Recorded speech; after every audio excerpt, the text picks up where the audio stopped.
നമസ്കാരം. ഞാൻ Sandra, consultant psychologist at ഉണർവ് മൈൻഡ് ആൻഡ് ബിഹേവിയർ സെന്റർ. നമ്മൾ ഇന്ന് സംസാരിക്കാൻ പോകുന്ന വിഷയം അക്യൂട്ട് സ്ട്രെസ് ഡിസോർഡറിനെ കുറിച്ചിട്ടാണ്. നമ്മൾ എല്ലാവരും നമ്മുടെ ലൈഫിൽ സ്ട്രെസ് അനുഭവപ്പെടുന്ന വ്യക്തികളാണ് അല്ലേ? പലതരത്തിലുള്ള മാനസിക സംഘർഷങ്ങളിലൂടെ കടന്നു പോകുന്നവരാണ് നാം എല്ലാവരും. So what is A stress? എന്താണ് സ്ട്രെസ് എന്ന് പറയുന്നത്? It is A biological and psychological response when we encounter A threat or A danger.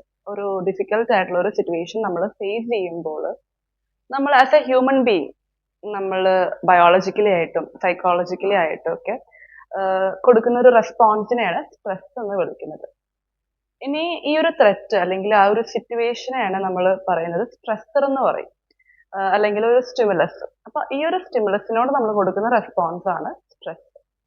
അപ്പൊ നമ്മുടെ ദൈനംദിന ജീവിതത്തിൽ പല ലൈഫ് സ്ട്രെസ്സേഴ്സ് ഉണ്ടാകാം.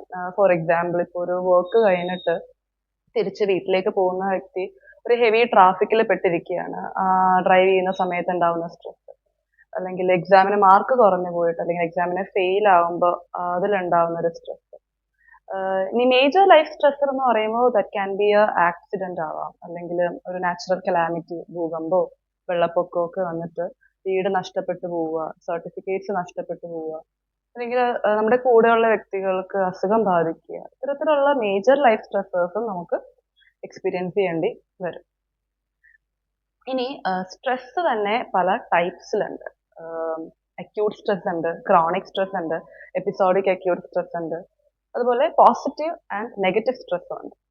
ഇനി അക്യൂട്ട് സ്ട്രെസ് എന്ന് പറയുമ്പോൾ കുറച്ച് നാളത്തേക്ക് stress for a short period of time experience ചെയ്യുന്നതാണ് അക്യൂട്ട് സ്ട്രെസ്.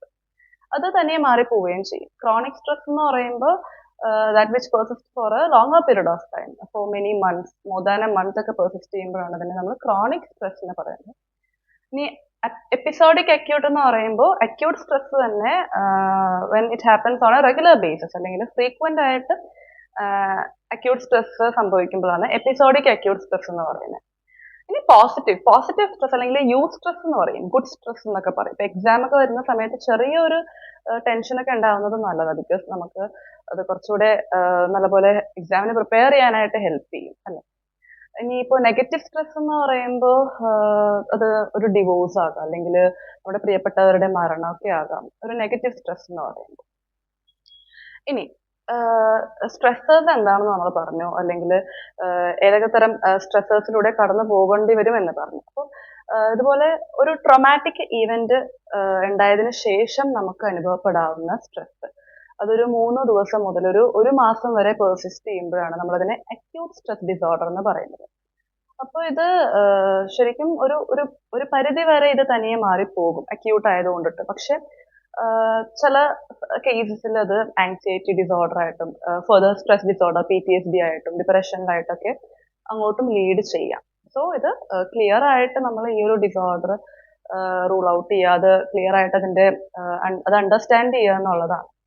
ഇനി ഈ ഒരു 30 ദിവസം ആ വ്യക്തി സ്ട്രെസ്സിലൂടെ കടന്നു പോകുമ്പോൾ ആൾക്ക് ഡിപ്രഷന്റെ സിംറ്റംസ് ഉണ്ടാകാം, സൂയിസൈഡൽ ടെൻഡൻസീസ് ഉണ്ടാകാം, ആൻസൈറ്റി ഉണ്ടാകാം, ഇറിറ്റബിലിറ്റി, ദേഷ്യം ഉണ്ടാകാം, നെഗറ്റീവ് തോട്ട്സ് ഉണ്ടാകാം, ഉറക്കം കിട്ടാതെ വരുന്ന അവസ്ഥ, ഉറക്കം നഷ്ടപ്പെട്ടു പോകും, ഇൻസോമിനിയ ഉണ്ടാകാം, ഭക്ഷണം കഴിക്കാനായിട്ട് വിശപ്പ് ഉണ്ടാവില്ല, ഭക്ഷണം കഴിക്കാൻ തോന്നില്ല, വെള്ളം കുടിക്കാൻ തോന്നില്ല, സോഷ്യലൈസ് ചെയ്യാം, മറ്റുള്ളവരായിട്ടൊന്ന് സംസാരിച്ച് അവരായിട്ട് സൊസൈറ്റിയിലേക്ക് അല്ലെങ്കിൽ ഒന്ന് മറ്റുള്ളവരായിട്ട് ഇടപെടാനായിട്ടുള്ള ഒരു താല്പര്യക്കുറവ്, ഒന്നിനും ഫോക്കസ് കിട്ടാതിരിക്കുക, മുൻപ് നല്ല രീതിയിൽ ചെയ്തിരുന്ന കാര്യങ്ങൾ ഇപ്പം മര്യാദയ്ക്ക് ചെയ്യാൻ പറ്റാത്ത അവസ്ഥകൾ, ഇതൊക്കെ ഇതിന്റെ ഒരു അക്യൂട്ട് സ്ട്രെസ് ഡിസോർഡറിന്റെ സിംറ്റംസിൽ പെടുന്നതാണ്.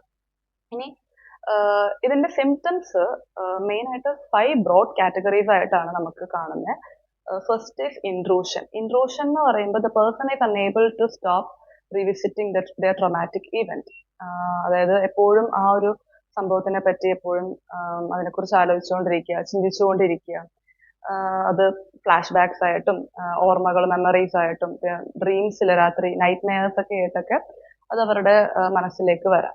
ഇതിനെയാണ് നമ്മൾ ഇൻട്രൂഷൻ സിംറ്റംസ് എന്ന് പറയുന്നത്.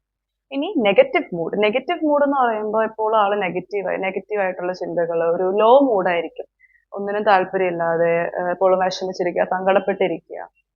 ഇതിനെയാണ് നമ്മൾ നെഗറ്റീവ് മൂഡ് സിംറ്റംസ് എന്ന് പറയുന്നത്. ഇനി മൂന്നാമത് ഡിസോസിയേറ്റീവ് സിംറ്റംസിൽ the person may experience an altered sense of reality. അതായത് ഇത് ഞാൻ തന്നെയാണോ, അതോ എന്റെ ശരീരത്തിൽ ഞാൻ തന്നെയാണോ, എന്റെ ചുറ്റിനെ സംഭവിക്കുന്നതൊക്കെ റിയൽ ആണോ അതോ മിഥ്യയാണോ, അല്ലെങ്കിൽ ചുറ്റിനെ സംഭവിക്കുന്ന കാര്യങ്ങളെ കുറിച്ച് ബോധമില്ലാതിരിക്കുക, lack of awareness of their surroundings. പിന്നെ ഈ ഒരു പെർട്ടിക്കുലർ ആയിട്ടുള്ള ട്രോമാറ്റിക് ഇവന്റിന്റെ ചില സംഭവങ്ങൾ മറന്നു പോവുക അല്ലെങ്കിൽ ഓർത്തെടുക്കാൻ പറ്റാത്ത ഒരവസ്ഥ, ഡിസോസിയേറ്റീവ് അംനീഷ്യ എന്ന് നമ്മൾ ഇതിനെ പറയും. ഇനി വരുന്നത് അവോയ്ഡൻസ് ആണ്. അവോയ്ഡൻസ് സിംറ്റംസിൽ നമ്മൾ പറയുമ്പോൾ അവര് മനഃപൂർവ്വം ഡെലിബറേറ്റ് ആയിട്ട് പർപ്പസ്ഫുള്ളി അവര് ഈ ഇവരുടെ ട്രോമാറ്റിക് ഇവന്റിനോട് ബന്ധപ്പെട്ട സ്ഥലങ്ങള്, സാഹചര്യങ്ങള്, ആളുകള്, ഇമോഷൻസ്, ചിന്തകള്, തോട്ട്സ് ഒക്കെ ഇവര് അവോയ്ഡ് ചെയ്യും. The person tend to avoid the feelings, thoughts, emotions, people, places and situations. ഇതൊക്കെ that can associate with the traumatic event.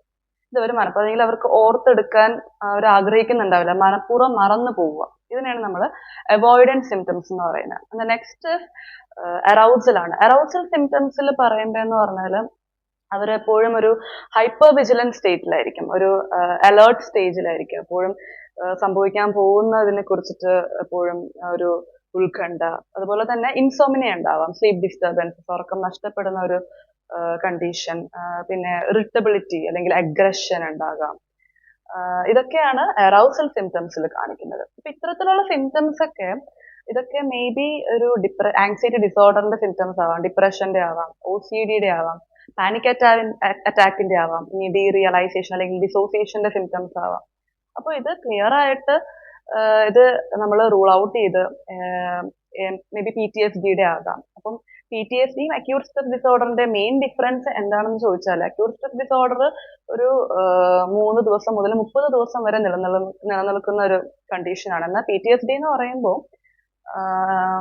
കുറച്ചുകൂടെ ഒരു മാസത്തിന് മേലെ ഇത്തരം സിംറ്റംസ് നിലനിൽക്കുന്നതാണെങ്കിൽ നമ്മൾ അതിനെ PTSDയിൽ ഡയഗ്നോസ് ചെയ്യും. ഇനി ഈ ഒരു ഡിസോർഡറിന്റെ പ്രിവലൻസ് പറയാനാണെന്നുണ്ടെങ്കിൽ ഇത് ഒരു 6% to 33% വരെ സൊസൈറ്റിയിൽ നമുക്കിത് വ്യാപകമായിട്ട് കാണാം. കൂടുതലും സ്ത്രീകളിലാണ് ഈ ഒരു ഡിസോർഡർ കാണപ്പെടുന്നത്. ബിക്കോസ് അവർ they are prone to more traumatic ആയിട്ടുള്ള എക്സ്പീരിയൻസിനോട് ഇവർ കൂടുതലും എക്സ്പീരിയൻസ് ചെയ്യാൻ ചാൻസ് ഉള്ളത് സ്ത്രീകളിലായതുകൊണ്ട് കൂടുതലും സ്ത്രീകളിലാണ് ASD, അക്യൂട്ട് സ്ട്രെസ് ഡിസോർഡർ കാണപ്പെടുന്നത്. ഇനി ഇതിന്റെ മെയിൻ കോസ് എന്ന് പറഞ്ഞാൽ ആ ഒരു സിറ്റുവേഷൻ ആണ്, സിറ്റുവേഷണൽ ഫാക്ടർ ആണ്. ഒരു ട്രോമാറ്റിക് ഇവന്റ് ഉണ്ടായതിനു ശേഷമാണ് ഫിസിക്കലായിട്ടും ഇമോഷണലായിട്ടും സൈക്കോളജിക്കലായിട്ടുള്ള ഒരു ഹാം ഉണ്ടാവുന്നത്. സോ ഇതിന്റെ ട്രോമാറ്റിക് ഇവന്റ്സിൽ പെടാവുന്ന കാര്യങ്ങൾ എന്ന് പറയുമ്പോൾ ഇപ്പോൾ ഡിവോഴ്സ്, അല്ലെങ്കിൽ പ്രിയപ്പെട്ടവരുടെ, നമ്മുടെ ലവ്ഡ് വൺസിന്റെ മരണം, ഇല്ലാന്നുണ്ടെങ്കിൽ ഒരു സീരിയസ് മെഡിക്കൽ കണ്ടീഷൻ ഡയഗ്നോസ് ചെയ്യുക. ഇപ്പോൾ ക്യാൻസർ പോലെയുള്ള മരണസാധ്യത ഉണ്ടാക്കാവുന്ന അസുഖങ്ങൾ ഡയഗ്നോസ് ചെയ്യുക. ഇപ്പോൾ സെക്ഷൽ അസോൾട്ട്, റേപ്പ് ചെയ്യപ്പെടുക, അല്ലാന്നുണ്ടെങ്കിൽ റിപ്പീറ്റഡ് ആയിട്ടുള്ള ഡൊമസ്റ്റിക് വയലൻസ്, അല്ലെങ്കിൽ motor vehicle accidents, traumatic brain injury ഒക്കെ ഇത്തരം ASD, അക്യൂട്ട് സ്ട്രെസ് ഡിസോർഡറിന് ലീഡ് ചെയ്യാവുന്ന കാരണങ്ങളാണ്. ഇതിന്റെ ട്രീറ്റ്മെന്റിലേക്ക് വരുമ്പോൾ നമ്മൾ ആദ്യം തന്നെ ചെയ്യേണ്ട കാര്യം എന്ന് പറഞ്ഞാൽ, നമുക്ക് ട്രസ്റ്റഡ് ആയിട്ടുള്ള അല്ലെങ്കിൽ നമ്മുടെ ഒരു ഫ്രണ്ട് അല്ലെങ്കിൽ ഒരു നമുക്ക് വിശ്വാസമുള്ള ഒരു ഫാമിലി മെമ്പറുമായിട്ട് നമ്മുടെ ട്രോമാറ്റിക് ഇവന്റ് ഡിസ്കസ് ചെയ്യാൻ പറ്റുവാണെങ്കിൽ അത് ഒരുപാട് ഹെൽപ്ഫുൾ ആയിരിക്കും. അതുപോലെ തന്നെ ഈ ഒരു normally we tend to try not to think about the traumatic event that we have faced. അപ്പം അതിനെക്കുറിച്ച് നമ്മൾ ഓർക്കാനേ ഇഷ്ടപ്പെടുന്നുണ്ടാവില്ല. നമ്മൾ ഫുൾ ടൈം മേ ബി വീട്ടിൽ തന്നെ ഇരിക്കുക, ഐസൊലേറ്റ് ചെയ്യും, നമ്മൾ തന്നെ ഐസൊലേറ്റ് ചെയ്യും, അല്ലെങ്കിൽ സബ്സ്റ്റൻസിനെ ഡിപ്പെൻഡ് ചെയ്യാം, അല്ലെങ്കിൽ ഡ്രഗ്സിനൊക്കെ ഡിപ്പെൻഡബിൾ ആകാനായിട്ടുള്ള ചാൻസ് കൂടുതൽ. പക്ഷെ that is not a healthy way to copper.